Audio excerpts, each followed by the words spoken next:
Imagine taking a 20% pay cut tomorrow. That's the reality facing thousands of San Diegans who work for the federal government. 2 hours ago, the measure that slashes $85 billion from the federal government, the sequester, went into effect. 10 News reporter John Carroll shows us how some are getting help to ease the pain.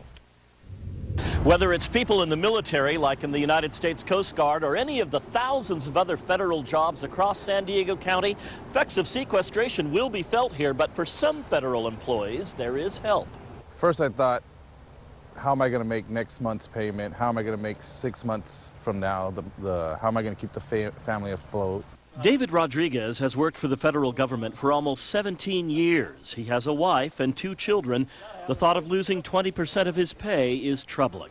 My children are involved in sports, heavily in sports, and that requires a good chunk of change coming from the side pockets, which you tend to hope you have, but in times like these, you got to do what you got to do. Fortunately for Rodriguez, he's a member of San Diego-based Cabrillo Credit Union. We got together and came up with a plan to help them out. Cabrillo's calling it the Sequestration Assistance Loan. A $2,500 loan to supplement their smaller paychecks, and it's all at 0 interest. That's if they pay it back by June 10th. After that, it converts to a 2-year loan at 6% interest.